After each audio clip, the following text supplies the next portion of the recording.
see anyone. Why would anybody do this? They've been watching us for days.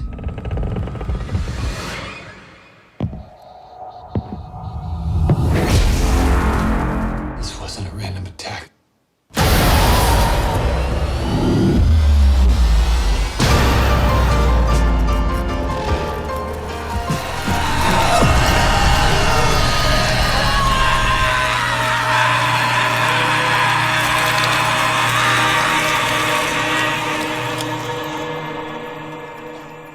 This is Jared McVeigh from Island of Blood, a.k.a. Whodunit, and you're listening to The Hysteria Continues.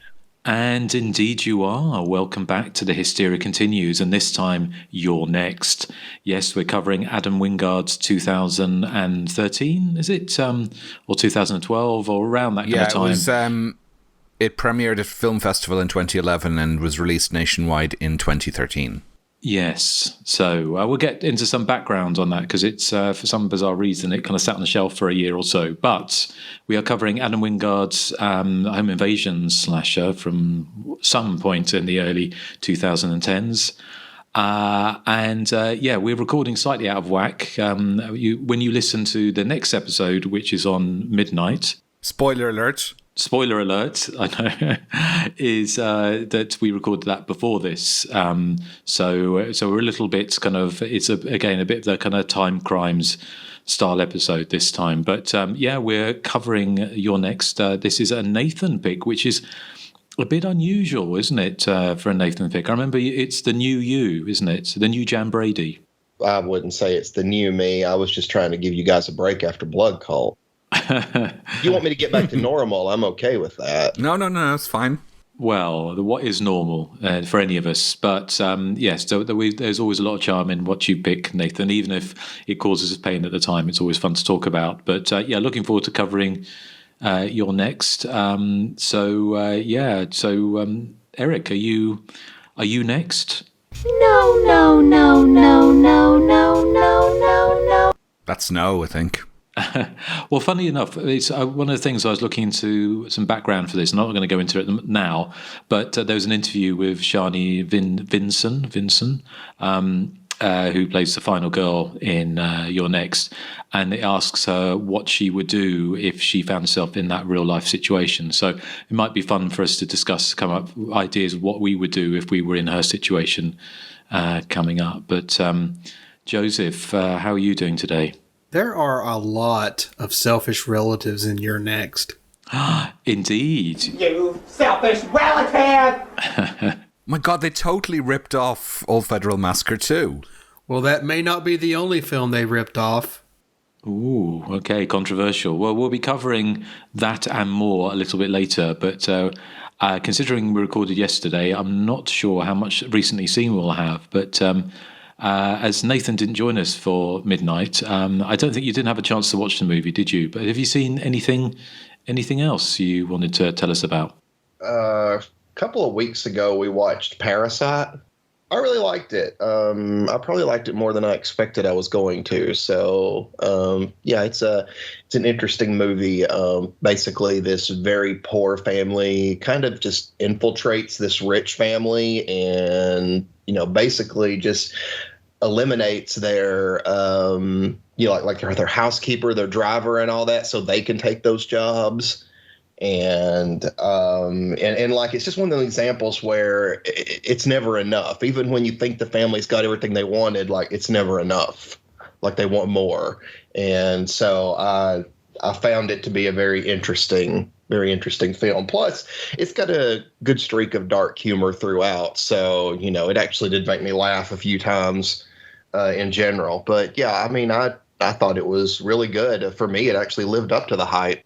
Excellent. Have we all seen? I've seen that, but not since it came out. But yeah, I remember really enjoying it. I do enjoy quite a few South Korean movies. So, Erik, did you see Parasite? I did, yeah, when it came out as well. I was kind of underwhelmed by it, to be honest, but that's the norm for me when it comes to Oscar-winning movies.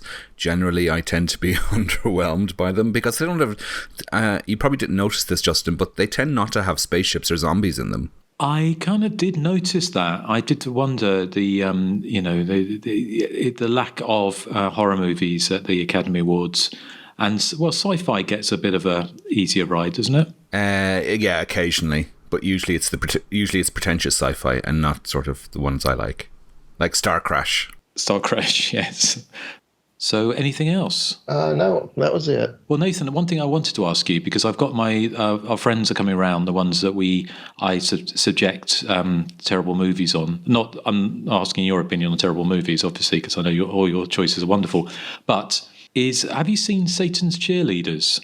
Oh my God, yes. It is such an incredible film. Yeah, I have seen it, but not for a long, long time. So I was trying to remember if it was how entertaining it was. It's very entertaining. I mean, it's one of those movies that they actually are trying to make a comedy, but to me, it is so unfunny. It's hilarious because the jokes are just so bad. But I mean, it's just, I love it. Especially love the teacher in it, Mrs. Johnson. No relation.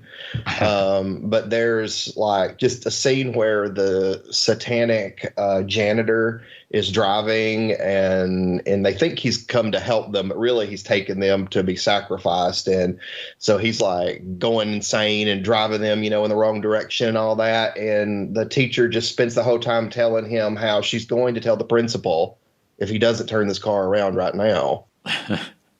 I haven't seen it for years and years and years, but I remember quite liking it, and I think I've got a DVD of it sort of squirreled away somewhere. So, well, it's either that or there's so many to choose from. I did actually think about screening Silent Madness in 3D. Obviously, the Vinegar Syndrome release that we did a commentary for. But did you watch that, Erik, the 3D version?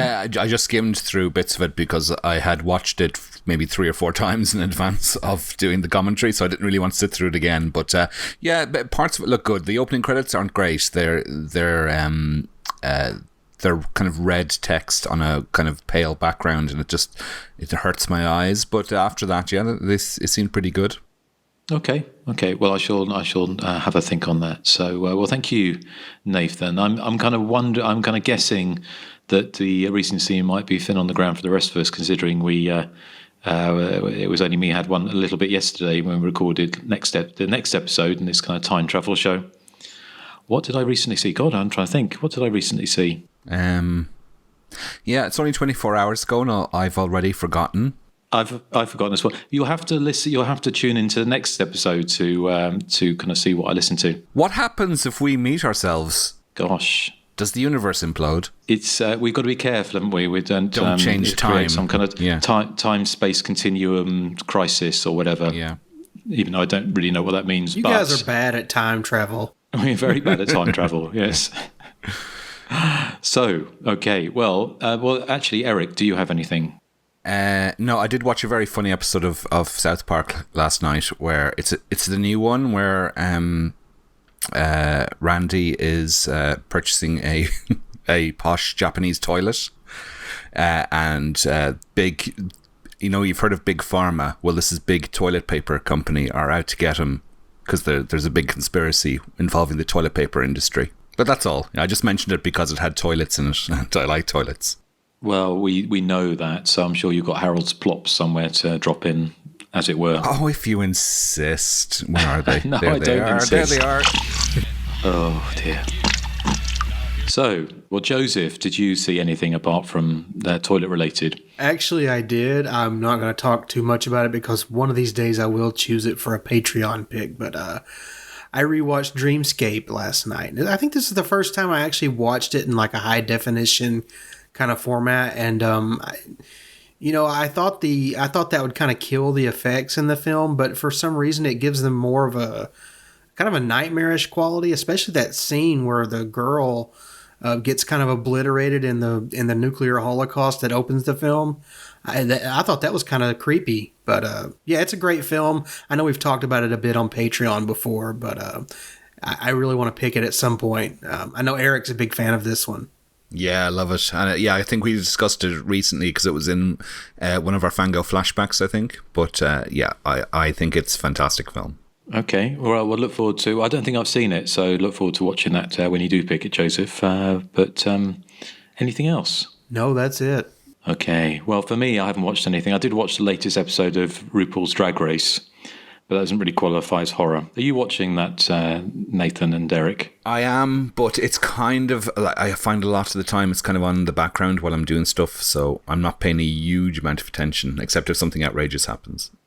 I think for me, what happened is they just kept coming out with so many seasons that I got overwhelmed, and eventually I guess I just kind of got burned out. But I do want to go back and watch some more because I do like the show.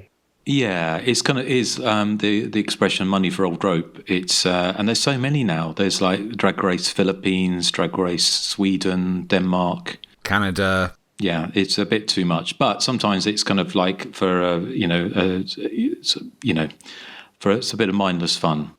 I do feel the current season, though, is kind of cutting corners. The episodes are a lot shorter than usual, and it does feel like they had to kind of rush it as such because they have so much going on.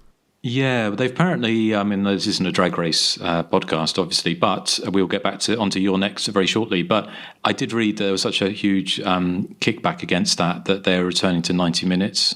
So from now, I think. So anyway, so hopefully next time when we do record, which will be in a few weeks' time, we will have lots more to talk about recently seen. Scream 6 will be one of them. Scream 6, yes. Which is coming out in 3D in selected cinemas. Is it? Yeah. It did. I was meant to, because I know that Kevin Williamson, I don't know if he was involved, I think he's been involved with all of them, but wasn't it originally, there was the idea, I think the idea of Scream 4 perhaps, so originally was the cult of serial killers, or the cult of a cult around the Ghostface serial killer. They were floating that idea as early as the third film, I believe, but Columbine happened and kind of put the kibosh on that, so... Is it coming to digital at the same time, or is it... No, I think it's going to the theaters, and then it'll probably hit digital within, I'd say, a couple of months. Yeah, well, hopefully it'll come to my cinema, and but it wasn't shot in 3D, was it? It was another post-conversion. No, post-conversion, yeah. Mm. But you're saying that they're quite good now? Yeah, they can be really good. As I said, I was watching the Terminator 2 post-conversion recently, and it was stunning.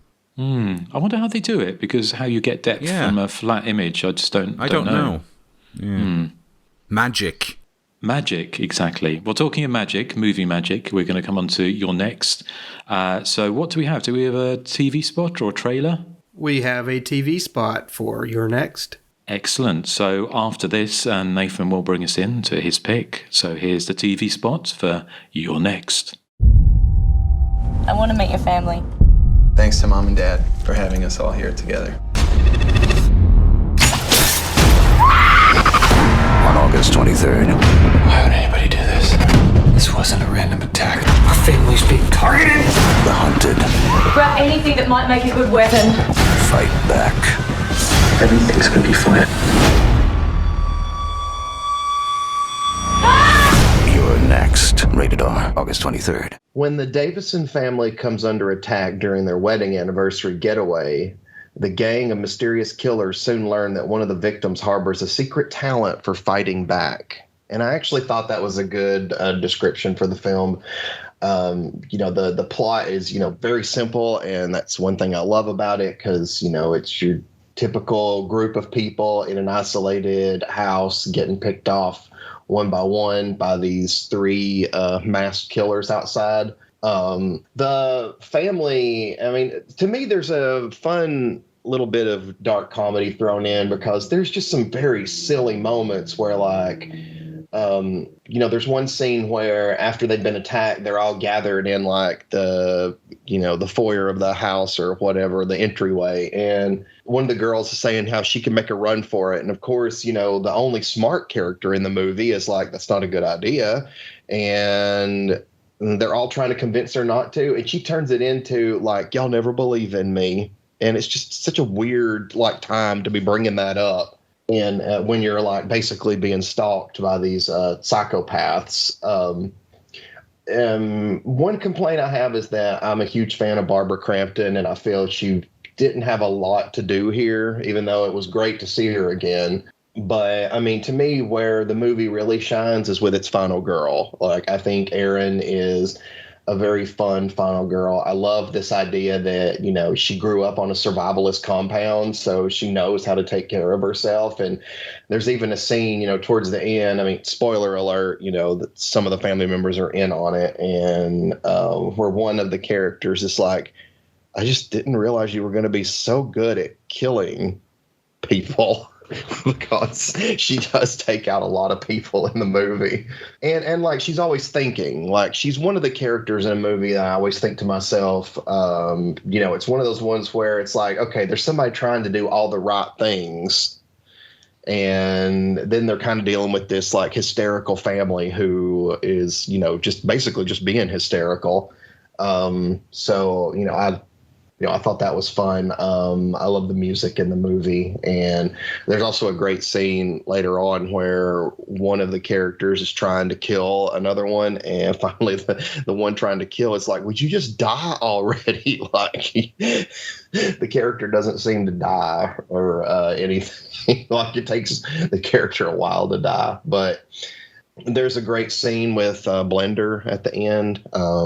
You know, it's a great moment. Probably my favorite death in the movie, which is saying something because this is one of those movies that's got a lot of good death scenes in it. I really love a lot of the slow motion shots as well. Like, there's a scene where Aaron's walking by and one of the killers like breaks through the window, and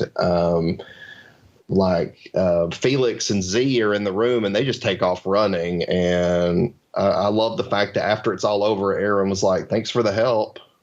You know, because they just stood there. Or no, they actually ran. They didn't stand there. They ran.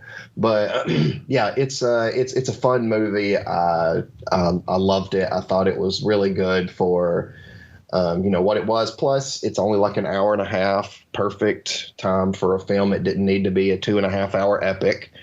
So I was glad about that. And so I guess I'm going to start with Justin. What is your opinion of You're Next? Okay. Well, before I mention that, I'd say I did see this at the cinema when it came out, released here probably 2013. And I think I may have mentioned this little story. We probably covered this in our 2000 and whatever top 3, didn't we? I imagine, or maybe not, maybe we didn't. But I went with some friends, and we went for something to eat beforehand. And the waitress, the cinema there, you could get like I think you could either get money off a meal or something with the ticket. And the waitress said to my friend Justine, "What are you going to watch?" And Justine went, "You're Next," to the waitress, and she ran off. So it's sort of always made me chuckle remembering that. But yeah, no, I adore this movie. I think it's a really good fun time.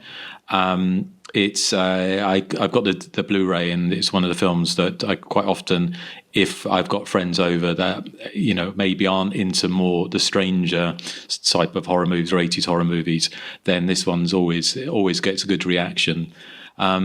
I think it's it's really sort of clever. It's funny as well as gruesome. So I wouldn't really call it a horror comedy. I would say it's a kind of a horror film with comedic elements. But it has that kind of jet black sort of sense of humor, especially the Larry Fessenden character, who is kind of dead in his house with that CD, that song going round and round. And also just various throughout it, there's just these very, you know, the dastardly and the sort of family members and the cowardly ones. It's just really entertaining. And I, for one, I can see what you're saying about Barbara Crampton, because obviously, you know, for us to grow up on Jean Raffaire in the 1980s and obviously remember her from lots of movies, obviously, but probably mostly from Reanimator and From Beyond, the two H.P. Lovecraft adaptations. And so here it feels like her character is, she's a bit wasted in the character. Having said that, I actually kind of do appreciate when you see horror movies that have characters that react in that way of shutting down. A bit like Barbara in the original Night of the Living Dead, where she goes practically catatonic, which is something I didn't necessarily like about the remake, the Tom Savini remake, when they turned that character into like another Linda Hamilton sort of Terminator character, because I kind of just think that's actually such a realistic a response to being in a situation that's completely out of your realm of knowledge. That sometimes characters do go into that kind of state. So having said that, for fans of Barbara Crampton, it's a bit of a waste, but I did like that kind of touch. I thought it was great. I mean, I do think I've read online that some people say the Blender death was like a step too far. It kind of took it into a realm of a kind of a comedy, into sort of more of a, I don't know how to describe it exactly, not a Troma-esque, but something like a more cartoonish. It turned it more, it stopped it being realistic and turned it into something more cartoonish. But I thought it was fantastic. What came first? Did The Purge come before this, or did this come before The Purge? Purge was probably filmed after this. The Purge came out in 2013, which is the same year this got its mainstream release. Yeah. Okay, so, and what about because the other one is the Strangers. That was earlier. That was in the mid-noughties, wasn't it? Yeah, 2008.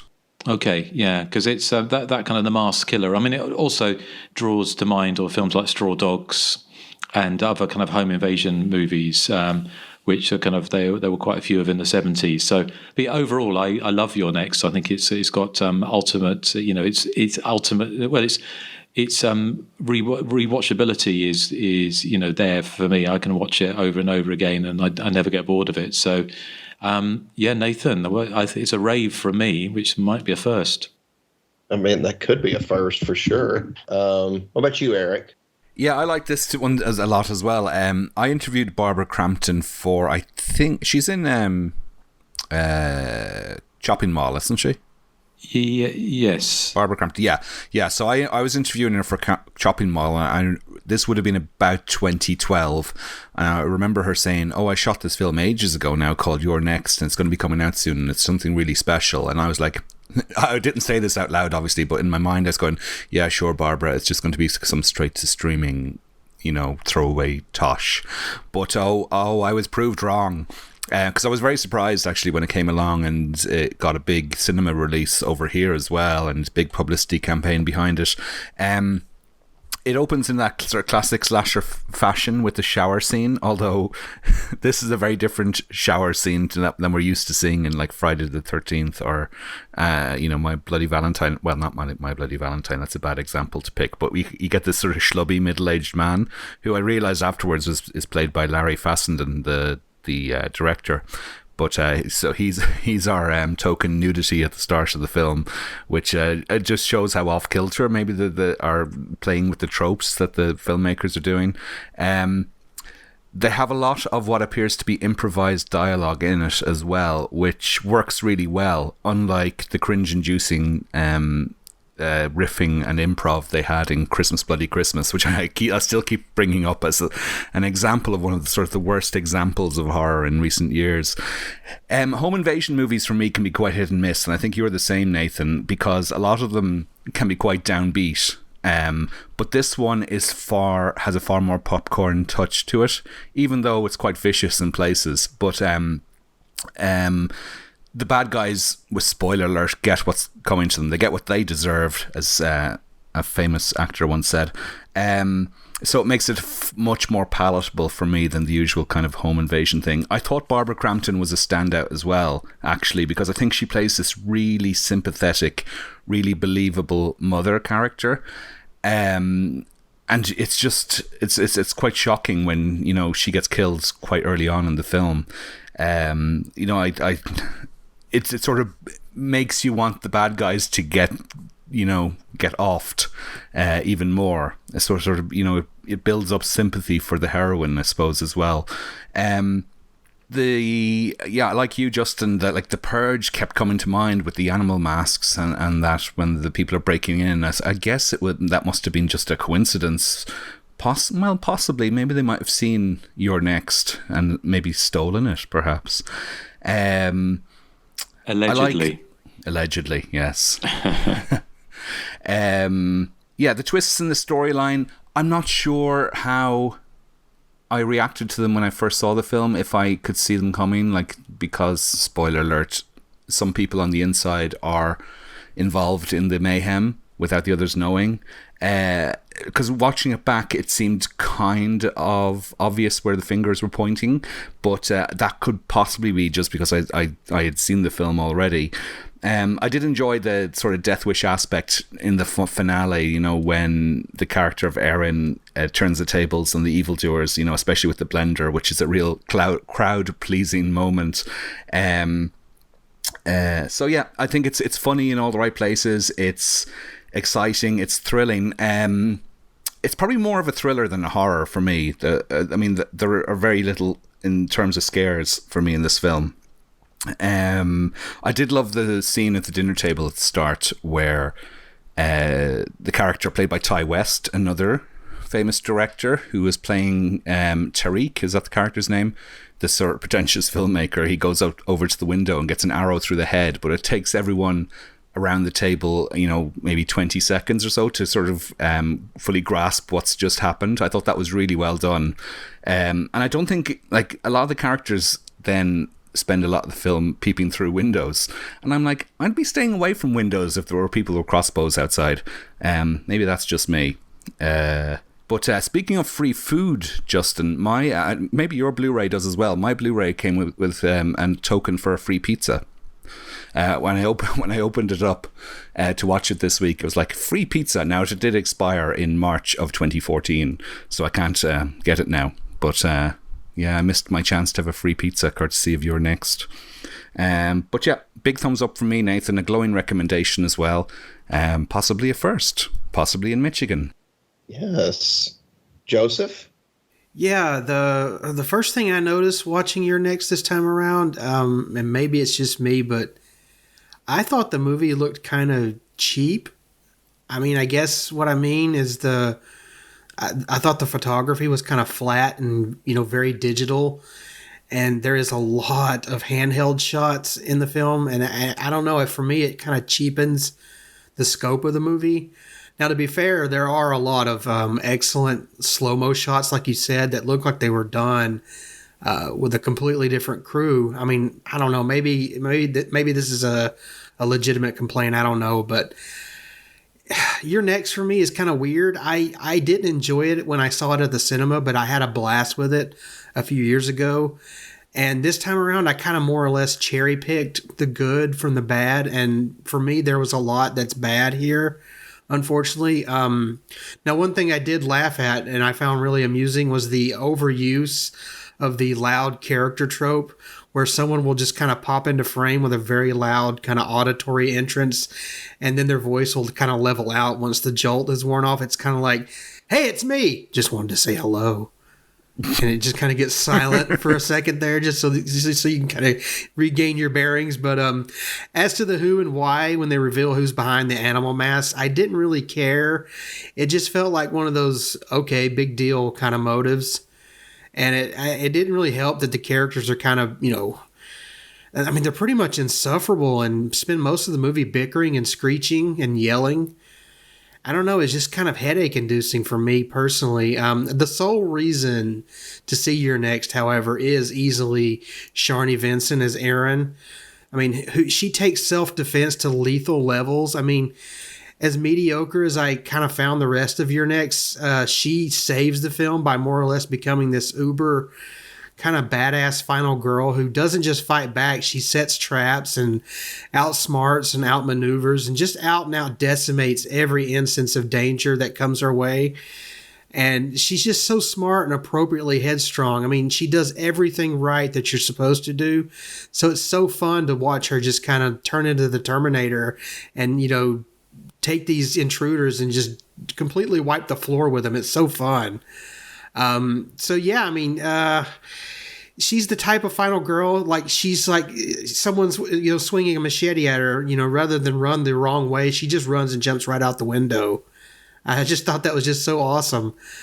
So yeah, I mean, I didn't really care much about the movie this time around. I didn't really care about the characters enough to recommend the film without her involvement, but luckily she is involved, and her presence is such a powerhouse that I will recommend the movie, you know, as long as my other reservations are, taken firmly. I think the scenes where she takes the reins, and they are, you know, aplenty. I think that's more than enough to, kind of offset some of the more mundane moments I had with the film. So yeah, check it out if you haven't. I'd definitely say mainly for Sharni. I mean, I would definitely admit that she's like a very shining spot in the film, because it's definitely like the filmmakers knew how much the final girls were important to like the 80s slasher movies, and they just kind of went with it. And I was glad about that, because I mean, that is one of my favorite parts of, the slasher movies. Like Friday the 13th, I always love when all the final girls go up against Jason or Jason's mother, respectively. Yeah, and I like it when a girl is kind of vulnerable. I like that in something like the first Alien, where Ripley is not this badass final girl. She's just kind of, using her surroundings to the best of her advantages and stuff. But I also, like you, I like to see someone turn into the Terminator every now and again. And so I think Your Next really does that well, probably better than most, in my opinion. I think it does. I agree. I think it does. Sorry, I'm just getting my words out. But I think it's given with her performance. The Sharni Vincent's performance is so good, because although she turns into this kind of Terminator and like uber final girl, she still has her humanity. That makes sense. She's still kind of vulnerable and funny and kind, and but she won't be messed with. So it kind of creates a kind of fully rounded character, which sometimes when you get... I was going to ask, what do we make of the ending? Because that trap gets set off on the wrong person. It's a cop. So, I mean, how is she going to... maybe that's for one of those after the credits or the sequel kind of talks, but I don't know how she's going to get out of that. How's she going to get out of that? I'd be like, the killers did it. Yeah. Yeah. I didn't do it. Could you imagine being a cop turning up to something like that, and apart from being killed, but like, the CSI trying to piece everything together? Imagine the paperwork. Oh, man. Yes, they'd be busy. They'd be very busy, yeah. 2 days left to retirement and I have to deal with this horse shit. Well, this is probably good as time as any. So as I mentioned, there was an interview with Sharni Vincent on the release, and they asked her, they had like a question and answer, and it was about what she would do, or, what she would do in real life if she found herself in that situation. And she said that she talks about the character, and she says, my character gets somebody down. She makes sure they stay down. He ain't ever coming back. So it's kind of, she talks about in horror movies how, and probably the best example of this is Jamie Lee Curtis, Laurie Strode in the original Halloween, where she stabs Michael Myers in the neck with a knitting needle, with the butcher knife, and then just drops it by her side and kind of wanders off, and then he comes back to life. So she sort of says that her character in this film is that if she decides someone's going to die, she makes sure they're dead. She doesn't leave them to like pop up in the final reel. But what would you do if you found yourself in a situation? Say, for instance, we had the four of us meet for at some remote lodge somewhere, and we had some people who listened to the show come like along. Where this is going, or should I not like where this is going? Well, I was not saying it's one of us is the killer or killers, but we had some people turning up who purported to be fans in inverted commas, and turned out that they wanted the killers to take over our podcast. So if you were the last girl standing, Nathan, how would you beat them off? I would probably try to find a weapon and hide somewhere. That's what I'd do. I'm not Aaron. I didn't grow up on a survivalist compound. There's not much I feel like I would be of any help. I feel like I would try to just survive the night rather than trying to set up all these elaborate traps, which, knowing me, I mean, I would try to set up a trap. Like, the one she set up for the cop hit at the end, like what would happen is I'd get that set up and then climb down, and then the rig would fall and it would hit me. There's a lot of, it's kind of a health and safety nightmare, isn't it, really, trying to these horror movie situations. But it's funny enough, in the interview, she says the first thing you must do is find a weapon. So if you're going up against a killer and the killer has a weapon and you don't, then it's an unfair match. So you've got to find a weapon first. And she said that all young women and girls should go on self-defense courses. So she obviously, was very much into a character. But Erik, what would you do? Well, obviously I'd throw some string at the killer. Well, of course. And what would happen is it would wrap around them and they'd trip over their shoelaces. Exactly, and then I'd run away. And they'd fall straight onto because that's one of the things I always remember in the cinema that got the biggest reaction was the scene where one of the killers steps through the window and she set those traps with the upturned plank with a nail in it and puts his foot through this kind of and it goes through his boot through his foot, which I always think, given later on you get to see someone with a blender on top of their head, but it's those kind of smaller things, isn't it? Those kind of injuries that you can relate to, sort of that kind of get the biggest reaction out of people. But Joseph, how about you? What would you do if you were in her situation? Well, I am more or less trained to fight in some instances, but I prefer not to. My first instinct is to run. So if I don't have access to an automobile, I will run, and I will keep running, and I will not stop until there are miles separating me in danger. I'll just deal with the pain in my legs later. I've done a lot of running in my time, so I feel like that would be my best response, would just be to run until I can't run anymore.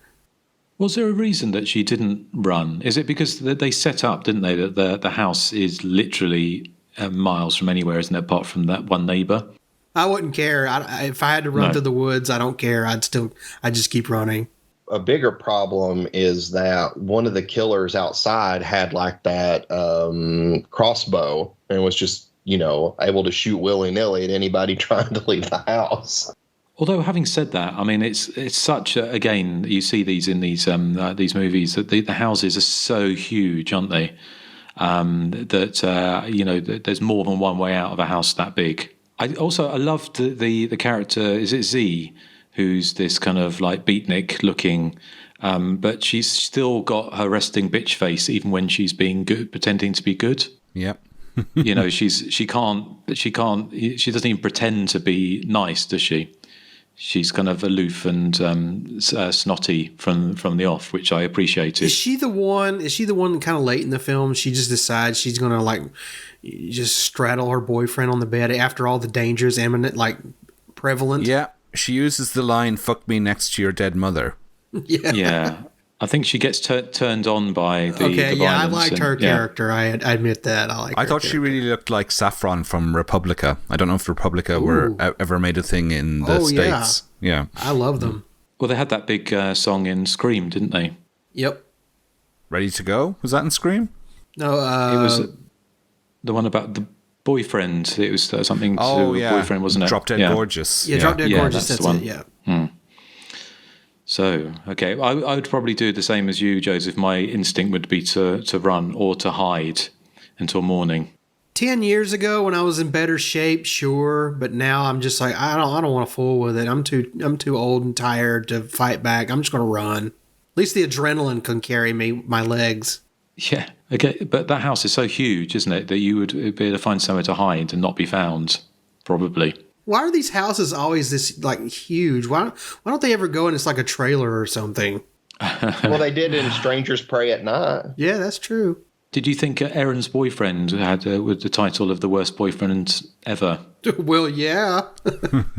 He was pretty awful.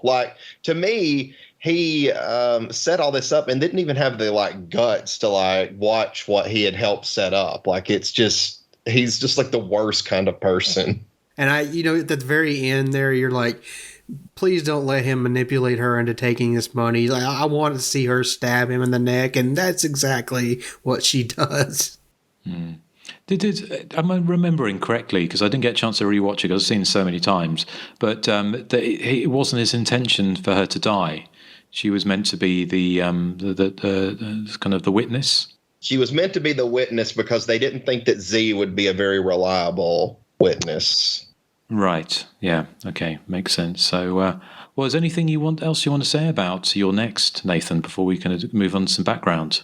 I feel like Nathan should school these people in the art of selfish relativism. I mean, yes, they were very selfish. What's funny is that a group of friends came over last night, and we all hung out, and we ended up watching Old Federal Massacre 2. And the selfish relatives line, it seems to always get a big laugh. Excellent. Always a good time. It can make a great double bill with your next. They're both, similar films. Very similar. What kind of inheritance were you really going to get, Nathan? Like the shoe rack or something? It was very valuable. But yeah, the inheritance, I don't know how much I was expecting to get. I guess and they also pointed out last night too, they're like, you're calling people selfish and greedy. And they're like, at the end, you're like, I want the money.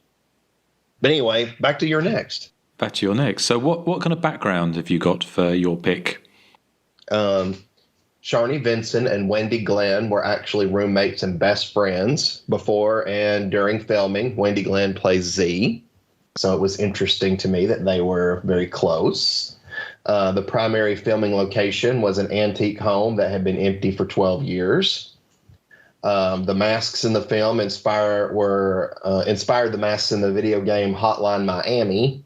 I've never played that.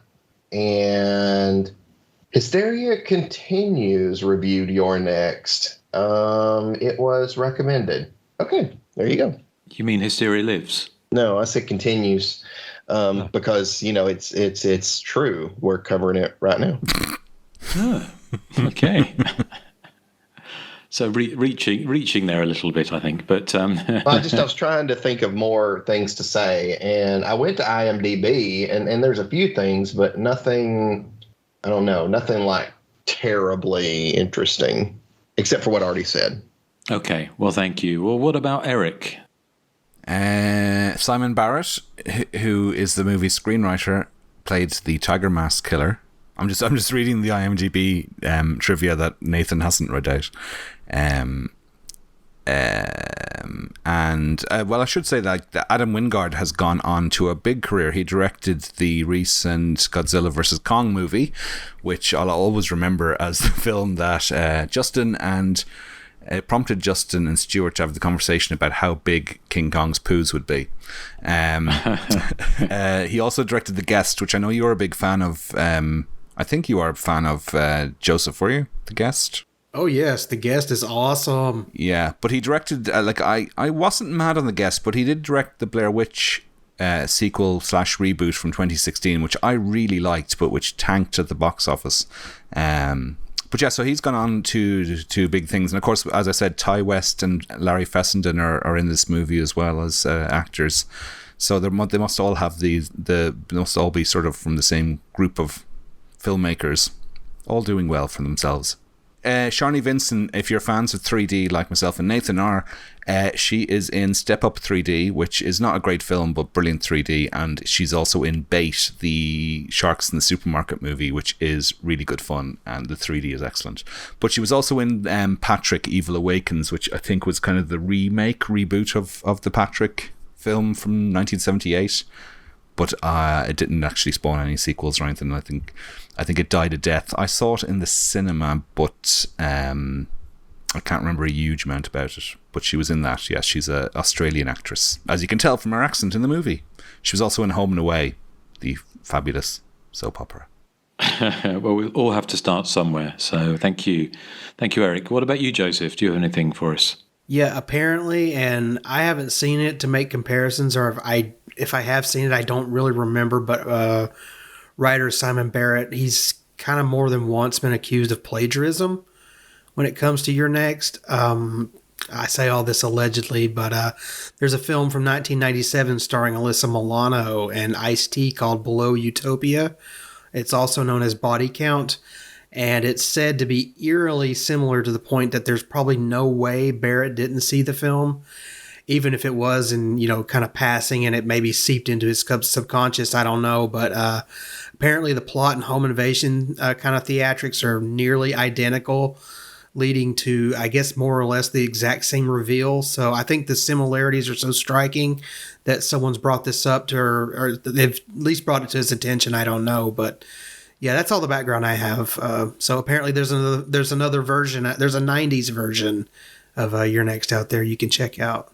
Okay, well, it'll be interesting to look at that. I did see that Barrett said that he wanted it to be like a kind of cross between a like Agatha Christie style mystery and a kind of screwball comedy, which I'm not quite sure. I'm glad it didn't go into real screwball commentary territory, but I can see a little bit of that. And he also apparently said that he thought he may have been inspired, although unintentionally, and he said Mario Bava's Bay of Blood, which, looking back on it, I can see that. If you've ever seen Mario Bava's Bay of Blood, which is an incredibly influential giallo from the early mid-70s, which is also the makers of Friday the 13th Part 2 were accused of plagiarism, although they denied they'd ever seen that movie because it featured deaths, including double impalement of a couple making love, which was recreated almost identically in Friday the 13th Part 2.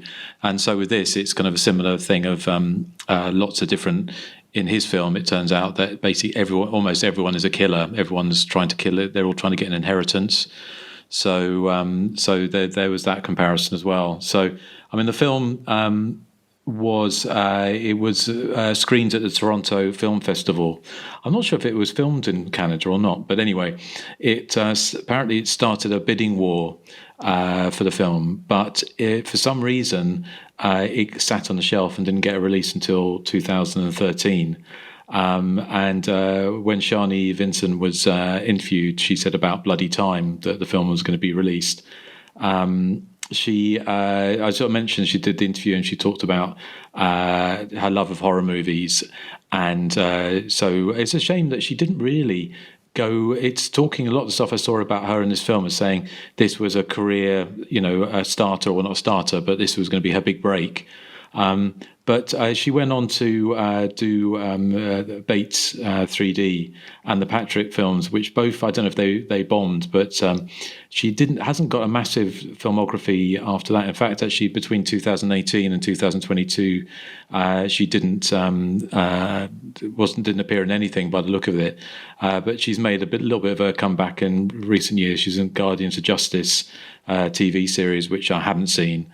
And she's in something called Choreographers React from this year. So I don't know if she was a dancer. But anyway, what else do I have here?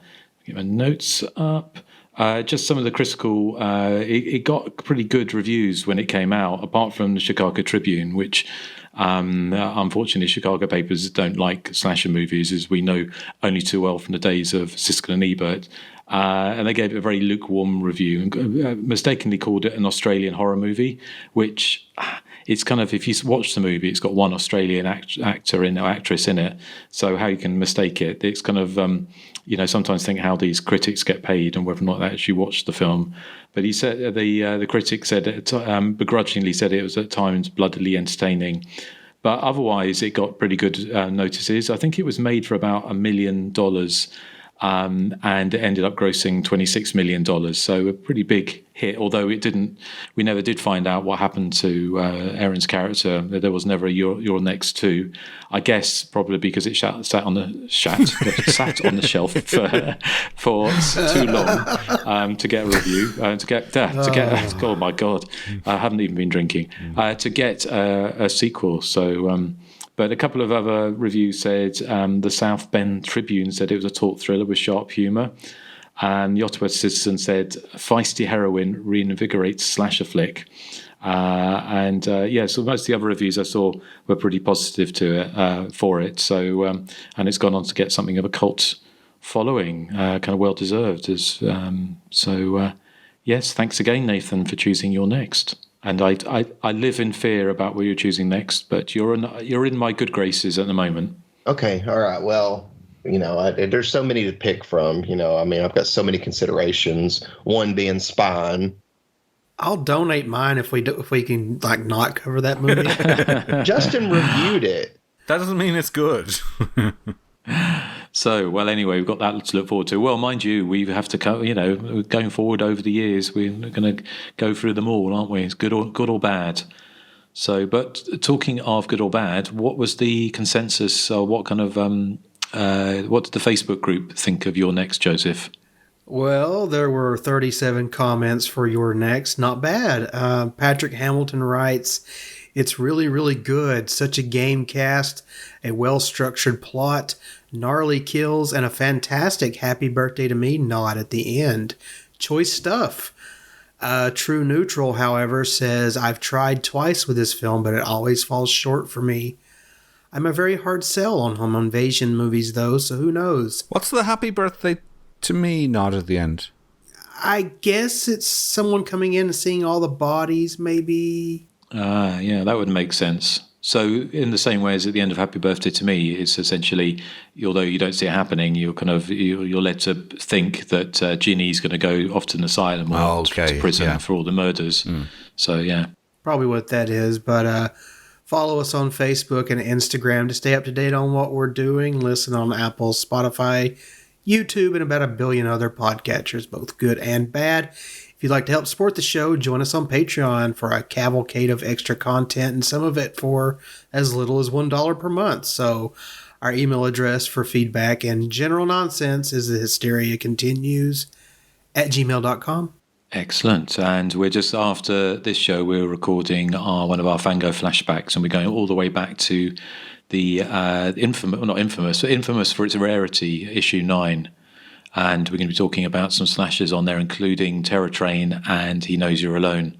So actually, I was going to dug up some information about Terror Train that I didn't know before from this Van Gogh article. So look forward to sharing that with our Patreon subscribers. So, and Erik, you're next. So literally. It's my joke of the week. It's so bright and fantastic. Who was the most humorous member of the cast? Who is the most humorous member of the cast? AJ Bone. AJ Bone. Humorous? Bone. I was waiting for that. Oh, Erik. You're welcome. You do realise just putting some words together doesn't necessarily make a joke.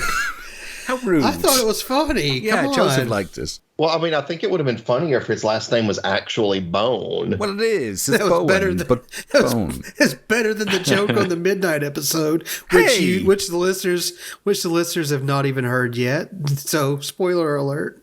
You selfish relative! Yes, go down in history, that one. So, thank you, Erik. And do we have some feedback?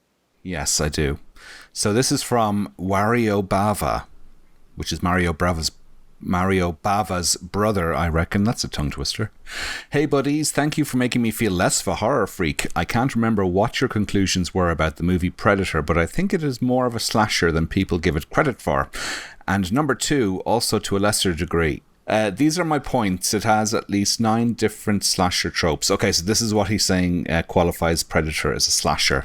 1, a group of over-the-top stereotypical characters. 2, it's set in an isolated location.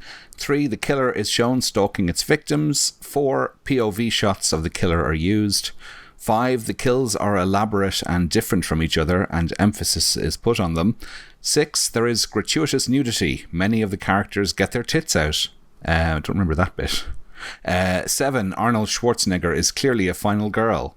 8, the killer has a motive which is discovered and understood. And 9, the killer wears a mask and hides its identity by camouflage. Some would say there's no sex and drugs and a traditional slasher has a human killer, but all those rules are broken in other bona fide slashers. It's more of a slasher than it isn't, and the sequel too. And when they moved away from its slasher leanings, the films became shit. That's my case. What I'm going to suggest now is completely wrong, but I like the notion that Die Hard is a reverse slasher. If you agree, you should cover it. Lots of love from Wario Bava. And he has a PS here, which says, I found your podcast after listening to a Bond podcast hosted by 3 trans ladies. I'm hetero myself and have no hang-ups whether people eat tadgers or minges. I can't believe I've just read that sentence. It's just more love in the world. However, when I first listened to your podcast, I couldn't tell Nathan's and Joseph's voices apart, and I kept wondering which one was gay. That's Joseph. Eventually, I realized it didn't. Eventually, I realized it didn't matter. Thank you, and sorry for being latently prejudiced. Apparently, sent from a wood cabin where I'm innocently reading the Necronomicon out loud. Thank you, Wario Bava, for that. There's some, some things in that I thought I'd never say on a podcast. There we go. You never thought you'd have in your mouth. So Well, eating tadgers or minges, yeah.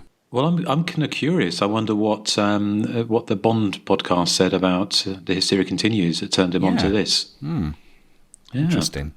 So do let us know, Wario. Unless he was listening to, because I did a Bond podcast with Meep, just doing the Roger Moore Bond movies, unless he means that one, which would have mentioned Hysteria Continues on it. Well, you are a trans lady. Oh, yeah, 3 trans ladies, yeah. Me and Meep are not trans ladies, no. That's true. But Predator, yes, he makes valid points there for it being a slasher movie. Do you think when he's talking about tits, he's talking about Arnie's? He must, yeah. 'Cause I don't remember any other Belubies in it. Yeah, well, thank you. That's a very entertaining bit of feedback, so thank you for writing in. And let's hope his weekend getaway in that cabin doesn't end badly. So, okay, well, are we? We've come to the end, haven't we, of our episode on You're Next? So, what movie are we covering next time, Justin? It is your pick. It's my pick. Well, I'm going to want to cover Friday the 13th, Part 12. No, it's going to be... We've already recorded it, and I already spoiled it earlier, but we're going to be covering John Russo's Midnight from 1982, the kind of slasher-esque mishmash of devil-worshipping and runaway teens with a lot of slasher elements. So, yeah, we've already recorded that, and we had a good one, although we did miss Nathan. And that will make a lot more sense in the next episode. Yeah, it has an earworm of a song, and it's probably the only podcast where we mentioned Mother Teresa, I think, so far. I can't remember how we mentioned Mother Teresa. You can't remember? No, you'll have to remind me when we're finished recording. Oh, okay. I shall leave. Yes, I will do. But and Nathan, if you do get a chance to watch it, I'd be very interested in your thoughts on a future episode. Oh, yeah, I definitely want to see it. So it'll be one of my recently seen so I can make up for missing the episode. Yeah. Have you seen it before? Yeah, but it's been a very long time ago, back when I was renting movies from a video store and DVDs didn't even exist. Wow. Wow. It's like the Stone Age. Yeah. The best time. Yeah. So, well, and what are we playing out with? We are playing out with Looking for the Magic. I believe that's the name of the song. Let me double check because I had it pulled up here and then my screensaver kicked in. Is that the song that's playing on repeat in the Larry Fessenden's house, is it? Yeah, Looking for the Magic. Excellent. What an apt choice. So, well, thank you for listening, everyone. So we'll be back next time with Midnight. And plenty more to come. So thank you for listening, and let's say goodbye to the good people. Bye. Bye, everybody. Goodbye. Bye. Bye.